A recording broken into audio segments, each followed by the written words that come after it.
All right, man. What's going on, everybody? This is CJ Hunter. Welcome back to my channel. So this is uh, "Fuck Lupus: How My Battle Began" Part Two.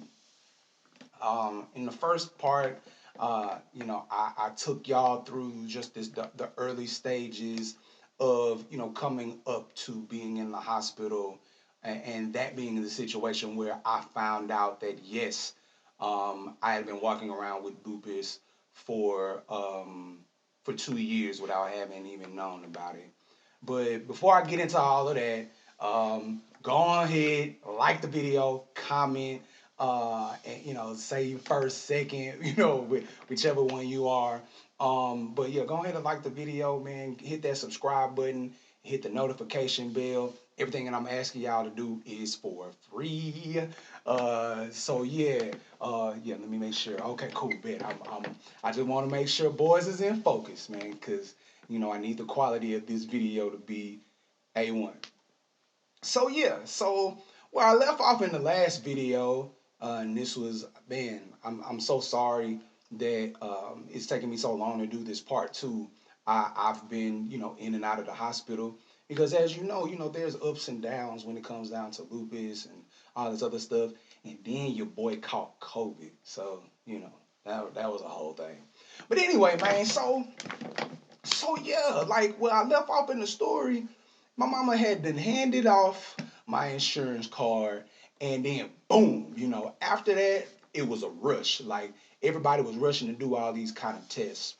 They ended up taking me and putting me in the Memorial Herman New Heart and Vascular Institution.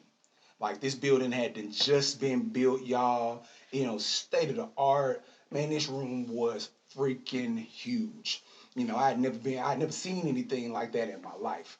And so, they ran a series of tests, but I was still having really bad chest pain to the point that, morphine and all the other medication, they just weren't working anymore. Like they were just no longer working. So I literally, like, they gave me this stuff called Dilaudid. And man, y'all, let me tell you something. If you're ever in pain and they give you Dilaudid, I guarantee you that pain gonna get knocked out. But boy, be ready for the worst fucking trip you've ever experienced in your life when it comes down to a drug. Like man, it was wild. Um, but yeah, so probably around June 1st, 2010, Doctor Tan, who has been a rheumatologist that has taken care of me ever since then, came in and told us that I had lupus. And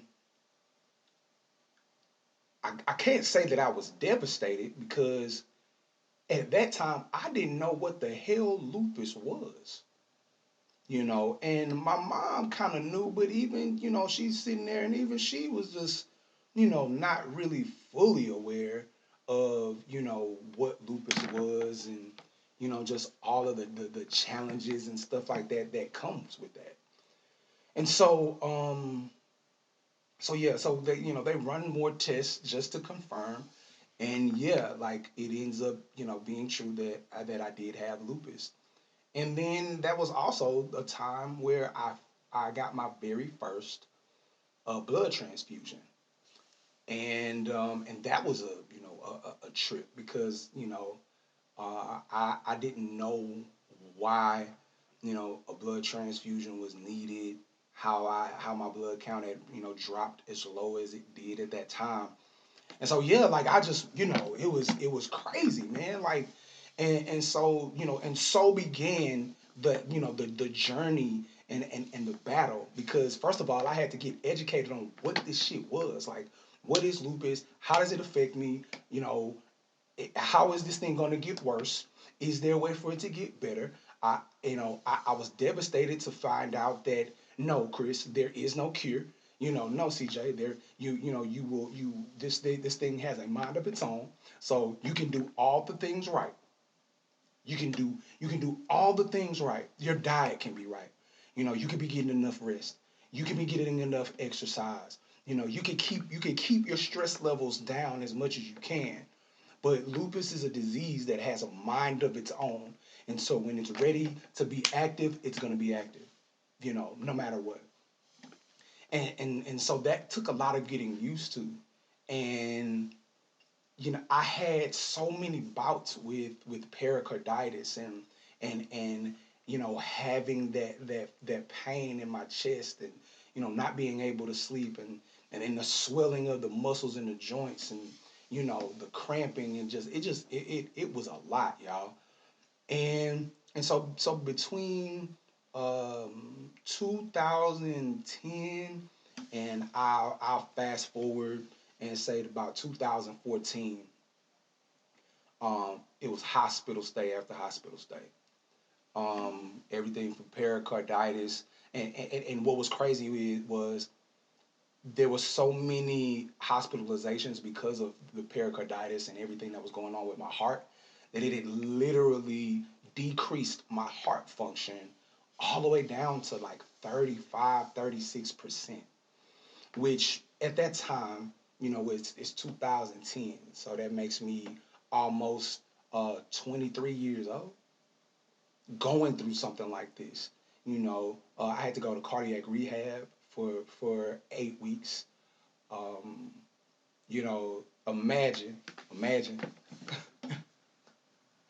you 23 years old, and you walk into the cardiac rehab place, and you introduce yourself and stuff like that, and every patient in there is old enough to either be your mama or your grandmother, or your father or your grandfather, and they looking at me just like, what in the hell is this young son gonna do here? Like, bro, like, what are you doing? Like, what happened? I can't tell you how many times going to cardiac rehab, being on the bicycle, trying to get my cardio in, having to explain to an elder who I am and why I'm in there with a telemetry box attached to my chest, and with it in a pouch wrapped around my neck. Like, yo, I mean, but it helped. Boys had to get really serious. I had to get really, really serious because my diet wasn't right, and I wasn't exercising enough. But even with doing that, y'all, the amount of medication that I was on. I mean, I was on two blood pressure pills. I was on a medication called mycophenolate, which is the non fancy word for it is Cellcept. I was on hydroxychloroquine, which is Plaquenil. That is the same drug that they were saying could help you, cure or prevent COVID. Um, I was on a crap ton of steroids. Oh man. And I went from prednisone, which is a slow acting form of steroids, to methylprednisolone, which is the fast acting, because I had been on it for so long, and my body had gotten used to the regular prednisone, the regular steroid, that it was no longer metabolizing quickly enough to have a positive effect on my body. But even still, being on such high doses of steroids for such a long amount of time, I mean, y'all, like, the weight that it put on me. I mean, coming out of high school, I'm 5'9", probably 220, 225. Very much like football weight. Between 2010 and 2014, I went from that 220, 225 to over 300 pounds. And it was, I can attest to, like, it was the steroids, with along with me just going through depression and trying to eat my way through it, y'all. Um, I ain't gonna lie. Like I went into a very dark place, in my mind to the point to where it's just like I'm not giving up, but I ain't trying either. Plus, I was, taking care of my mother, working full time, going to school. Like it's just things just compounding more and more and more. And it was just like, I got into autopilot and soon after a while, when you're on steroids for a long time, you end up having what they call or developing what they call steroid induced diabetes. Have y'all ever heard of that shit before?